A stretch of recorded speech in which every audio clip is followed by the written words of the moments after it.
Alors, comme tu le sais probablement déjà, la Suisse a décidé de recruter à l'étranger. On parle ici d'environ 85 000 postes ouverts qui pourraient même atteindre 365 000 postes d'ici la fin de l'année.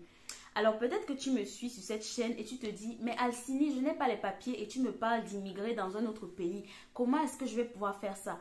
Ne t'inquiète pas, tout à l'heure, je vais te donner une petite astuce par rapport à ce problème-là. Hello, hello, j'espère que tu vas bien. Bienvenue sur ma chaîne. Alors aujourd'hui, dans cette vidéo, je vais te parler d'un pays que j'aime beaucoup et qui, en ce moment, regorge d'opportunités professionnelles.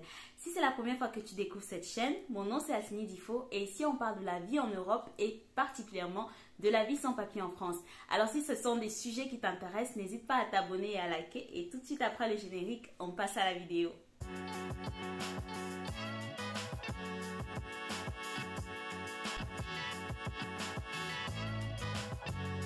Alors, qu'est-ce que tu gagnerais à venir travailler en Suisse? Quels sont les avantages de travailler en Suisse? Il faut savoir que la Suisse est un pays qui offre une très bonne qualité de vie. En plus de ça, comme on le sait tous, la Suisse est l'un des pays où on est le mieux payé au monde. Donc, les salaires débutent généralement à 3 500 € et peuvent monter facilement jusqu'à 6 500 €. Mais attention, qui dit salaire élevé dit aussi qualité de vie élevée.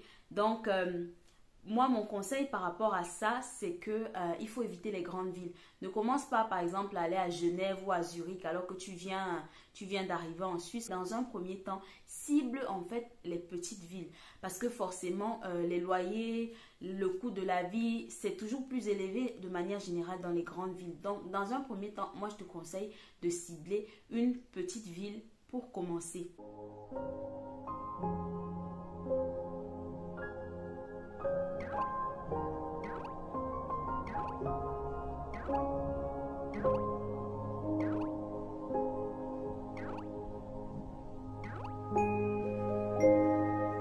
Alors, pour postuler, il est conseillé d'aller sur le site des agences de recrutement qui sont basées en Suisse.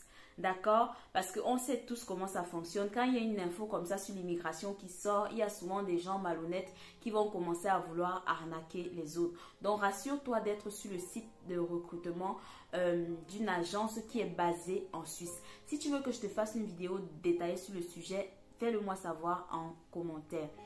Alors, je vais m'arrêter ici sur un point très important. Il faut savoir que la Suisse, en fait, a 4 langues officielles. Donc, il y a l'allemand, le français, l'italien et le romanche. Je pense avoir bien prononcé. Alors, pourquoi est-ce que je te dis ça? Depuis le début de cette chaîne, depuis que j'ai commencé YouTube en janvier de cette année-là, je ne cesse de t'encourager à apprendre plusieurs langues, à apprendre d'autres langues. Vraiment, aujourd'hui, tu ne peux pas te permettre de ne parler qu'une seule langue.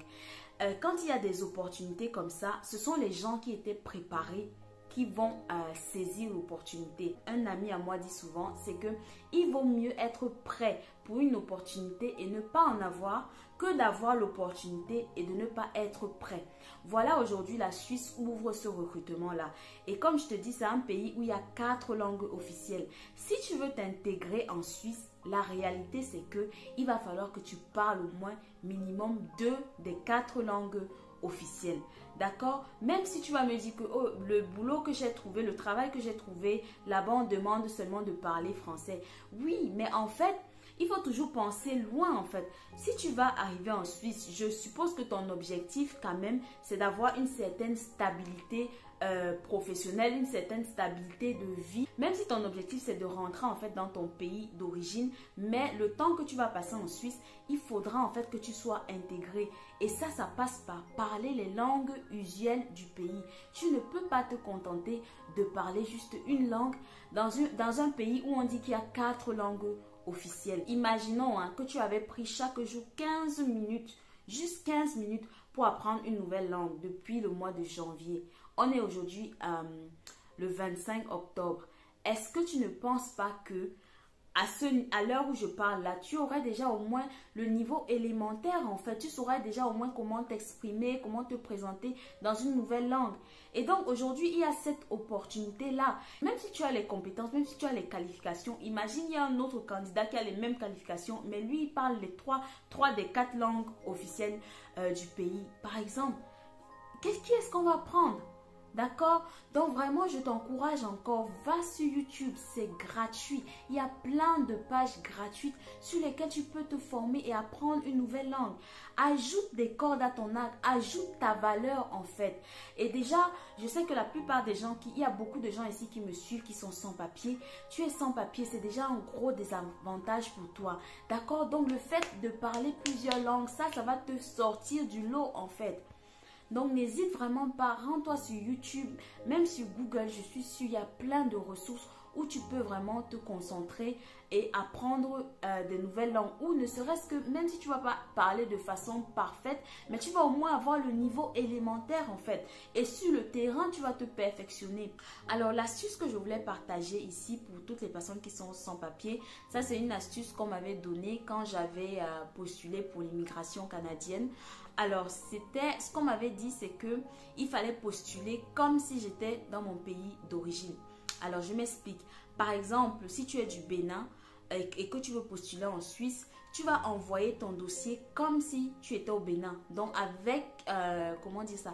Avec ta pièce d'identité du Bénin. Tu vas envoyer ton dossier comme ça. Ok? Et une fois que tu auras été retenu pour un emploi et qu'il faudra faire les formalités pour le visa, tu vas donc rentrer au Bénin pour faire ta demande de visa depuis le Bénin. Ce qui est logique parce que tu ne peux pas faire de demande de visa depuis la France si tu n'as pas les papiers en France en fait.